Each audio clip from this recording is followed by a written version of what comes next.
कुछ बोनस का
खाली वो अच्छे सावा जले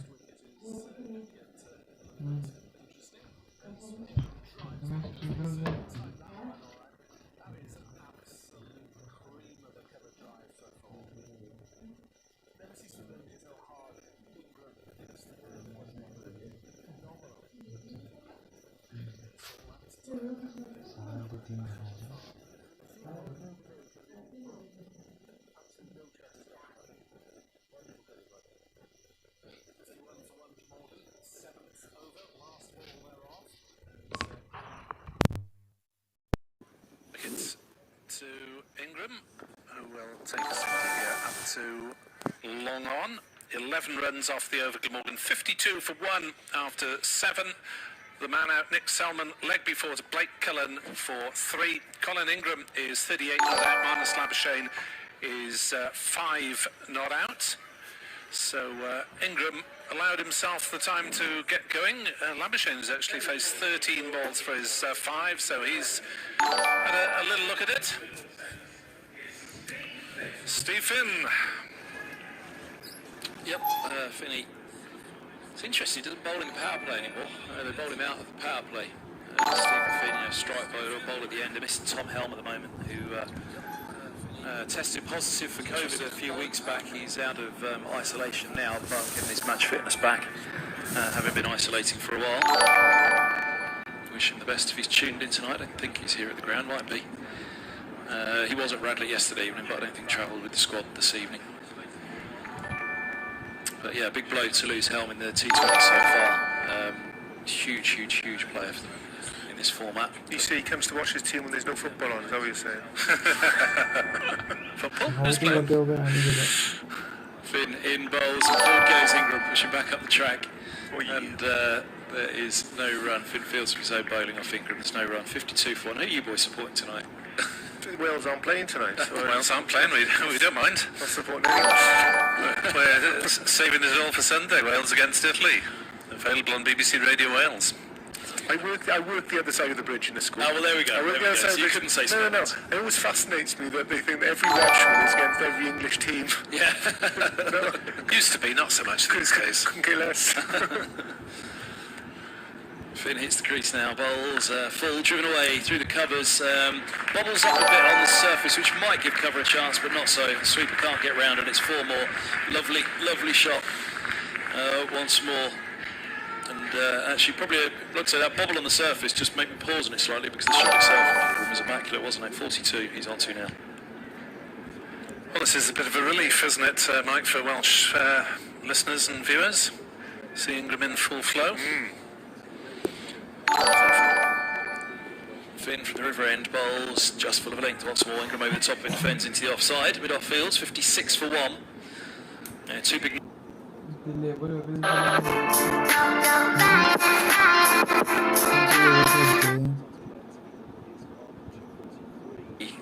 A big loss. Cracknell has come into the. और खैर अच्छा भी रहा तो इस तरीके से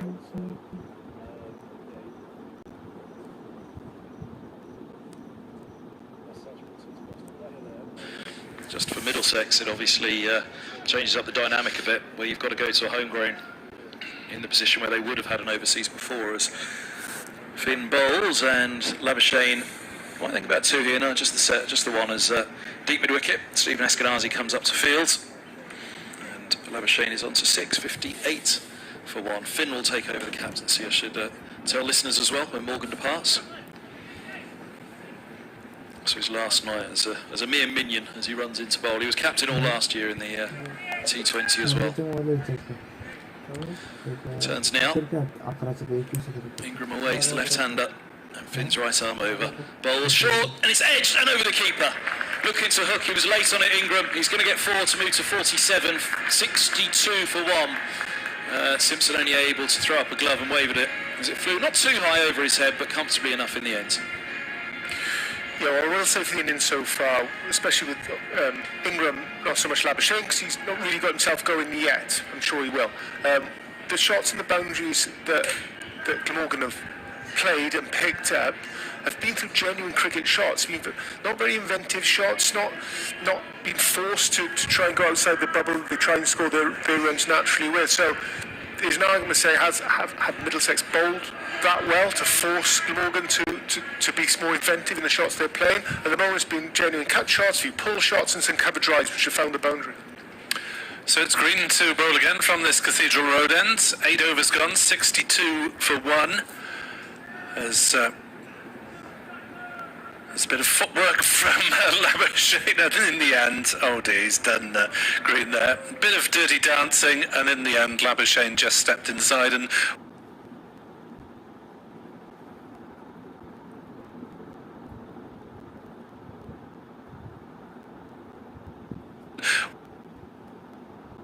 moved back in position quite quickly before the ball let the ball go, and he threw the ball down leg side, so unfortunately for the bowler it's a wide. 63 for 1. Green is discussing that with umpire Mark Newell. Not entirely happy. As stepping back this time, Labuschagne, and finding a gap through the offside. It's a good piece of fielding by Finn on the boundary, scrambling round in front of the indoor cricket school away to our right and saving a couple of runs. 65 for 1 Glamorgan in this 9th over. Floodlights on here at Sapphire Gardens for the first time in the T20 as Ingram is in. Bit of more of a dummy from Labuschagne, but this time he's picked out the fielder on the backward square leg boundary, and it's just a single for his sweep shot. 66 for 1. Green in the pink shirts of Middlesex, bright blue boots to accessorise. Ingram 47 not out. Tremendous innings from him so far, as he'll just pick up a single here on the back foot, playing it out through the covers. And getting a traditional welcome, Middlesex, from the Welsh crowd. A little bit of barracking. 67 for 1. Tight over so far. Green into Labuschagne, comes down the wicket, drives hard, straight, 1 bounce, 4 over the boundary ropes. That's the shot that Labuschagne probably got out to on Sunday, caught and bowled, and he rehearsed it all the way back to the pavilion. He's pretty much a perfectionist, and he nailed it there.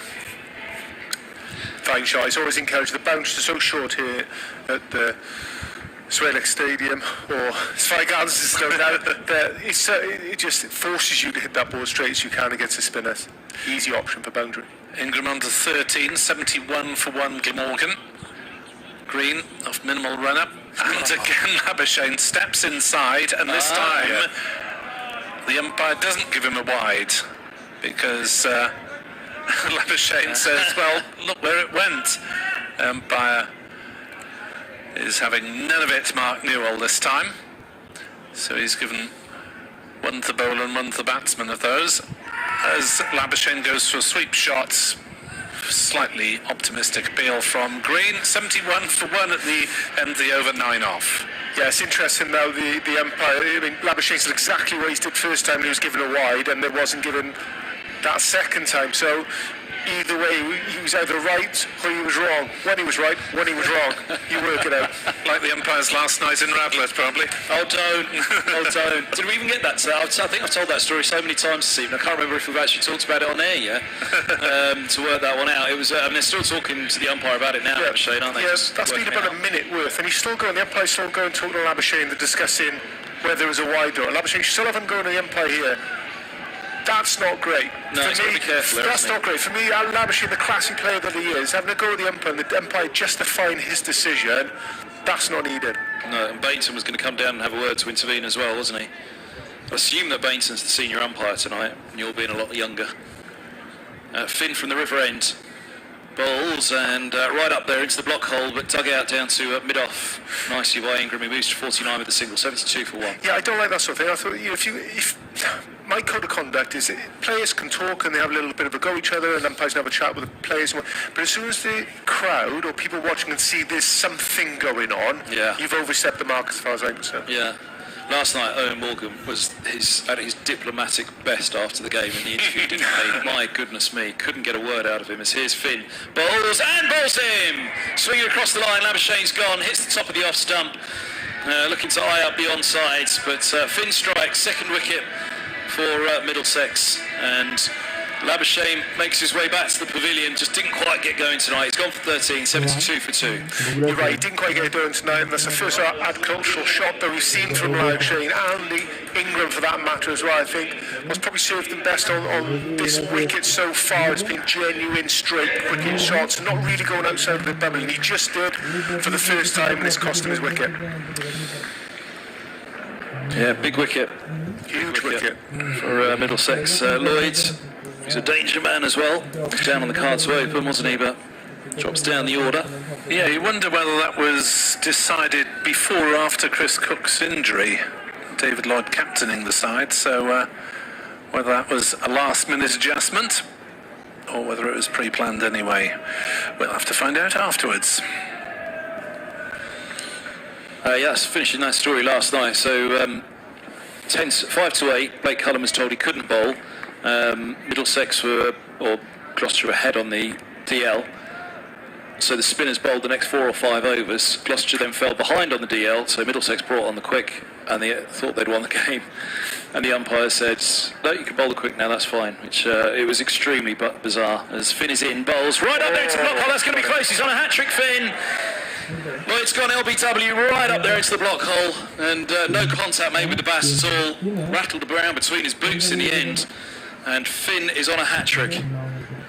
72 for 3.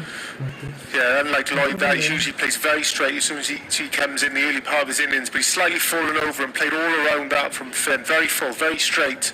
Well bowled, Stephen Finn. A lot of pressure now on Colin Ingram with Glamorgan having one fewer top-line batsman than normal. Tom Cullen replacing Chris Cook.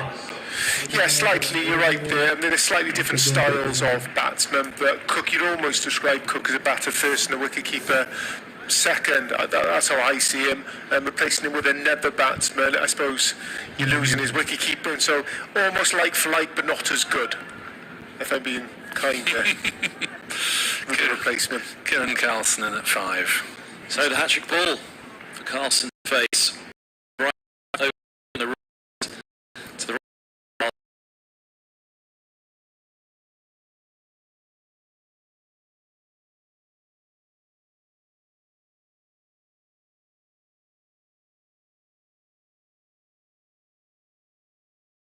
They grew quickly enough. There was certainly never a single there. And not worth taking the risk, equally with 2 having just gone in the 2 previous deliveries. 2 balls left of Finn's second over, 2 for 11. He bowls now, and a legged ball that's defended beautifully by Carlson. Holding the pose, pushing back up the track to Finn. 72 for 3. And the 2 floodlights that we have, or 3? Do we have 3? We've got 4 actually out of the 5. There are 4 out of 5 are working. 5 lights. Of 5 stanchions. Just starting to take a little bit of an effect, aren't they, out there? We're not going to... And they've taken 2. Carlson off the mark. 74 for 3. at the end of the over. A couple of wickets in it, 2 in 2 balls for Finn, and 10 overs bowled. You think back to the time when sort of first day night cricket was quite new coming into one day cricket, and you used to turn up those like extended lights are on the back of lorries. Yeah. Unbelievable. You think of what we played in back then. Yeah, they weren't great, were they? I remember, the most infamous one for me was the Kent match at Canterbury, where Middlesex played a T20, the first floodlit game at Canterbury, so 7 o'clock start. Yeah.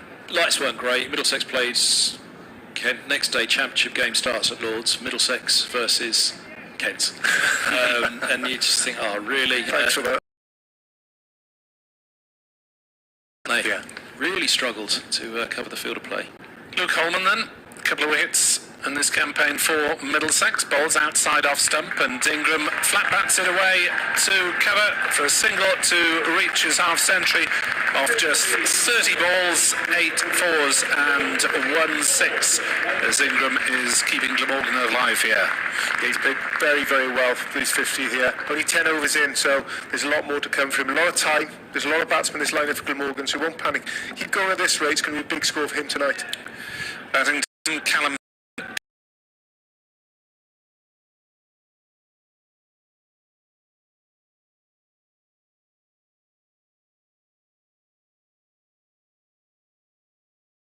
making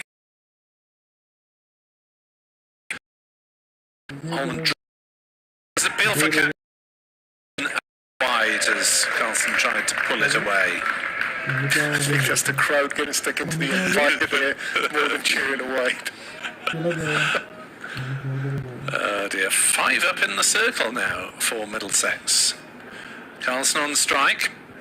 As, Carlson's top edge that one, but he's beaten Sterling at short fine leg, and he'll get a couple of runs for it. They hurries back for a second. And, maybe if Steve Finn had been fielding at short fine leg, he could have reached up and plucked it out of the sky, as he only just cleared Sterling. 78 for 3, Glamorgan, in the 11th over.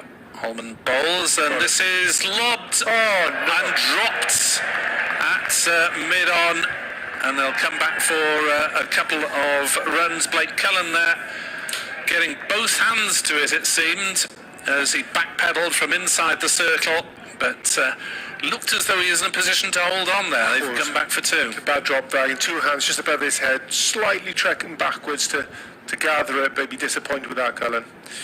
So Carlson dropped on 4, and he won't profit from it because he's chipped the next ball straight back to the bowler. Interesting shot there. 80 for 3. Carlson's gone for 6. Just sort of slightly back of a length. Did it spin slightly? He almost played the shot and it did the back of his bat. It's almost as if it stopped in the wicket. Not adjusting it, just chipping the ball up for the easiest, caught and bowled. Interesting, that signs of the wicket misbehaving, possibly. Callum Taylor in at 6. What fascinates me, Mike, you're talking about used wickets. How long does the wicket have to go between games before it becomes a wicket again? I prescribe this as an old wicket. I think it was used twice last week. Yeah, I think you need new growth, new roll, new water, new seed. Then we go.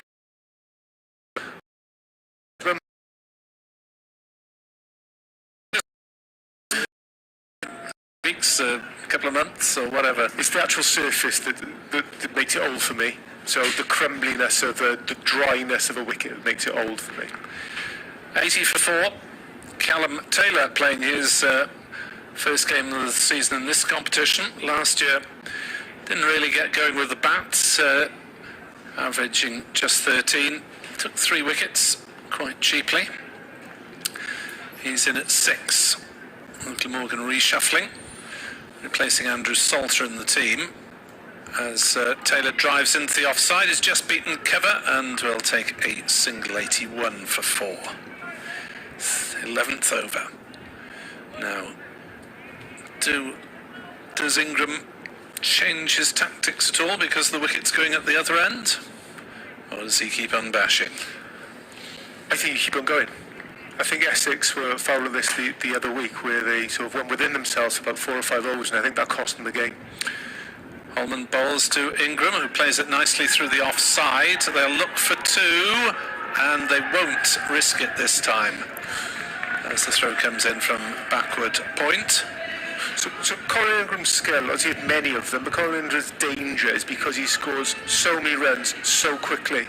If you take that away from him and you take the licence to do that, he stops winning new games. He becomes like another Glamorgan player or another ordinary batsman. He's not. He's an extraordinary player with certain extraordinary talent. You just let him do what he wants to do, which is score runs very quickly.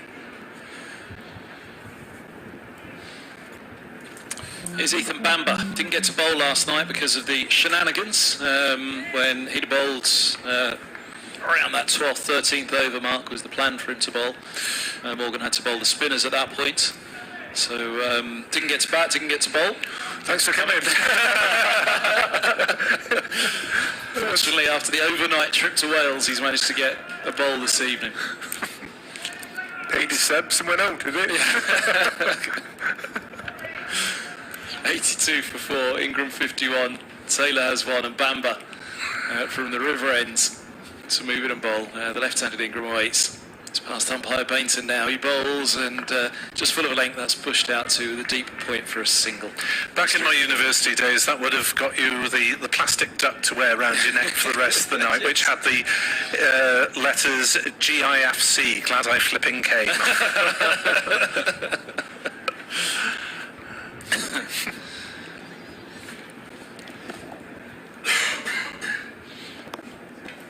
Here's Bamber again, excuse me.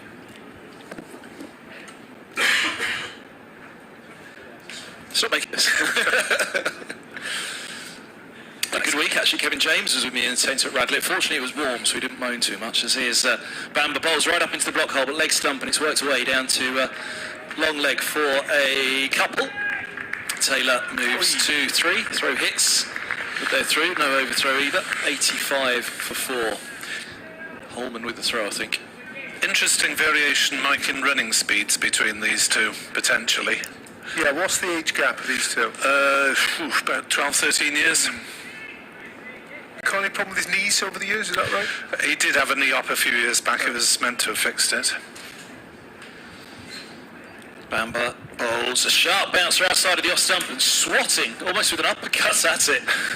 Almost overhead smash, wasn't it, from Taylor.